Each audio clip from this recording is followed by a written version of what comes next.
sempat memimpin selama 42 tahun di negara Libya. Pemimpin diktator Muammar Gaddafi tewas di tangan rakyatnya sendiri. Kalian tahu tidak, pemimpin yang menggratiskan pendidikan dan kesehatan untuk rakyatnya ini punya banyak fakta-fakta menarik lain yang mungkin belum kalian ketahui. Anak penggembala kambing.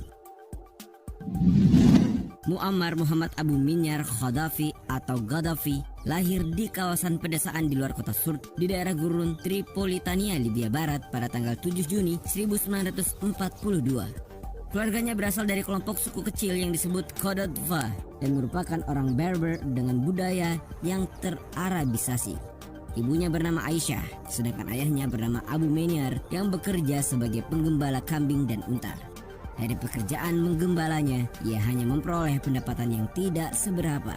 Sejak kecil, Gaddafi sudah tahu soal kejamnya para penjajah Eropa memperlakukan warga Libya, terutama saat negaranya dijajah oleh Italia. Bahkan kakek Gaddafi dari pihak ayah, Abdes Salim Buminyar, dibunuh oleh tentara Italia pada masa invasi tahun 1911. Latar belakang pendidikan. Gaddafi mengenyam sekolah dasar di kota Sirte yang jaraknya tidak jauh dari tempat tinggalnya. Uniknya, ia berhasil naik kelas 6 hanya dalam waktu 4 tahun. Dari Sirte tempat kelahirannya, ia dan keluarganya berpindah ke kota Sabah, daerah Libya Selatan bagian tengah. Di wilayah itu, ayahnya mendapat pekerjaan baru sebagai pengurus yang mengabdi untuk seorang kepala suku, sementara Gaddafi mulai masuk sekolah menengah. Saat bersekolah di Sabah, ia banyak diajar oleh guru-guru asli Mesir. Berkat guru-gurunya itu, Gaddafi mulai membaca surat kabar dan radio yang berhaluan Arabisme. Ia mendapat banyak informasi politik dan mengagumi perubahan politik yang dicanangkan Republik Arab Mesir di bawah pimpinan Presiden kedua Mesir, Gamal Abdel Nasser. Lulus dari sekolah menengah, Gaddafi mengambil jurusan sejarah di Universitas Libya, Benghazi, sebelum akhirnya keluar untuk bergabung dengan dunia militer. Gaddafi akhirnya lulus pada Agustus 1965 dan ia ditugaskan menjadi petugas komunikasi dalam Korps Perhubungan Angkatan Darat. Pada April 1966, ia dikirim ke Britania Raya untuk mendapatkan pelatihan lebih lanjut. Selama 9 bulan, ia mengikuti kursus bahasa Inggris di Beaconsfield serta kursus instruktur perhubungan Army Air Corps di Bovington Camp Dorset. Tidak hanya itu, ia juga mengambil kursus instruktur perhubungan infanteri di Hythe, Kent di Inggris. Mengudeta di usia 27 tahun. Sejak bergabung dengan militer, pemahaman politik Gaddafi semakin matang. Pada tahun 1964, ia mendirikan Komite Pusat Gerakan Perwira Merdeka. Di bawah kepemimpinan Gaddafi, Gerakan Perwira Merdeka ini banyak menyelenggarakan rapat-rapat rahasia di sel bawah tanah. Komite revolusioner ini terinspirasi dari Nasser, idola Gaddafi, yang saat itu menjabat sebagai Presiden Republik Arab Mesir. Nasser adalah tokoh yang mendukung nasionalisme Arab dan menolak kolonialisme serta menginginkan sebuah transisi dari kapitalisme menuju sosialisme. Hal itu sangat sejalan dengan visi Gaddafi dalam memajukan negaranya, Libya. Menjelang akhir tahun 1960-an, pemerintahan Raja Idris semakin tidak disukai oleh rakyat Libya. Ia dianggap memperparah perpecahan di Libya dengan melakukan sentralisasi terhadap sistem federal. Selain itu, ia dituduh memanfaatkan kekayaan minyak bumi di negara tersebut untuk memperkaya diri. Pemerintahan Idris juga dianggap bersekutu dengan negara-negara barat. Dilansir dari Biography.com, ketidakpuasan Gaddafi dan orang-orangnya di Gerakan Perwira Merdeka terhadap Raja Idris membuatnya melancarkan percobaan kudeta dengan melancarkan operasi Yerusalem pada 1 September 1969. Dan mereka berhasil mengudeta Raja Idris yang saat itu berada di Turki dalam perawatan medis. Gaddafi diangkat menjadi pemimpin Libya pada saat usianya baru menginjak 27 tahun. Ia mengganti sistem pemerintahan monarki dengan mengumumkan pendirian Republik Arab Libya. Membuat proyek irigasi terbesar. Terkenal sebagai salah satu negara terkering di dunia, pada tahun 1983, Gaddafi memprakarsai proyek irigasi terbesar di dunia yang dikenal dengan The Great Man-Made River atau GMMR.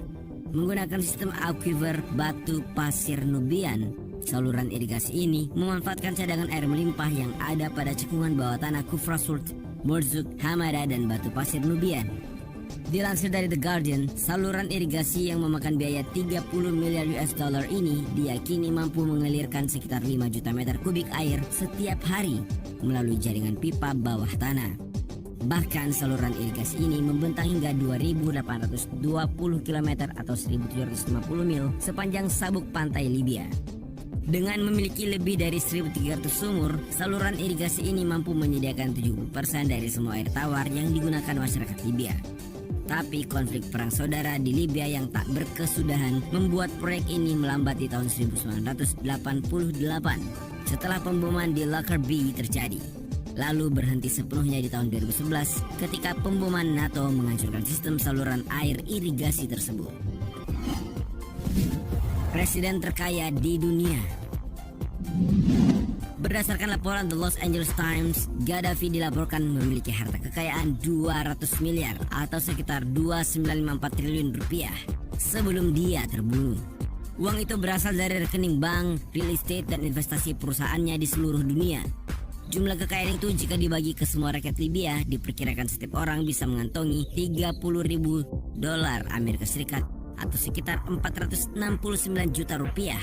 Seperti yang kita ketahui, ia menyalahgunakan posisi kekuasaannya untuk kepentingan pribadinya dengan memeras semua yang bisa dia ambil dari rakyatnya sendiri. Perlu kalian ketahui, kekayaannya mengalahkan orang terkaya dunia saat ini, Jeff Bezos, pendiri perusahaan Amazon. Tetapi majalah bisnis terkemuka di Amerika Serikat Forbes tidak pernah memasukkan nama Gaddafi dalam daftar orang terkaya di dunia. Forbes mengaku memisahkan penguasa dan diktator dari peringkat miliarder tahunan. Nah, pemerintah otoriter macam Gaddafi ini dianggap tidak membedakan antara kekayaan pribadi yang ia miliki dengan kekayaan yang ia ambil dari kekuasaan. Terbunuh di tangan rakyatnya sendiri. Sudah mengudeta, dikudeta balik pula. Tampaknya itu kalimat yang pas menggambarkan akhir kisah Presiden nyentrik ini. Setelah 42 tahun Gaddafi berkuasa, NATO menyerbu Libya, sementara demonstran melakukan pemberontakan untuk menurunkan pemerintahan Gaddafi. Ya, ia bahkan dibuat terpojok sampai harus mengungsi ke kota kelahirannya Sirte. Dilansir dari tirto.id, saat dirinya terdesak, ia sempat menawarkan negosiasi. Namun pasukan pemberontak menolaknya mentah-mentah. Gaddafi sampai harus bersembunyi di pipa saluran pembuangan air untuk menghindari para pemberontak yang ingin menghajarnya. Tapi upayanya sia-sia dan pemberontak tetap menemukannya. Saat ia ditemukan, ia diseret oleh rakyatnya sendiri dari saluran pembuangan air.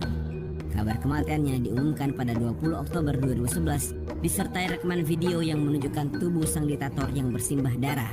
Sebenarnya masih terdapat spekulasi terkait kematian Gaddafi ini. Sebagian demonstran menyatakan dia tewas dalam baku tembak. Namun klaim yang lain menyebut Gaddafi menjadi target utama serangan udara militer NATO. Saat Gaddafi baru saja terkena timah panas, demonstran sempat memasukkan Gaddafi ke dalam ambulans untuk dibawa ke rumah sakit. Tapi nahas betul. Belum juga sampai di rumah sakit, ia sudah harus menemui ajalnya. Informasi otopsi resmi dari pihak rumah sakit menyatakan kalau kematian Gaddafi disebabkan oleh luka tembak di kepala. Itulah tadi sejumlah fakta terkait Presiden Libya Muammar Gaddafi. Bagaimana menurut kalian? Sampaikan di kolom komentar.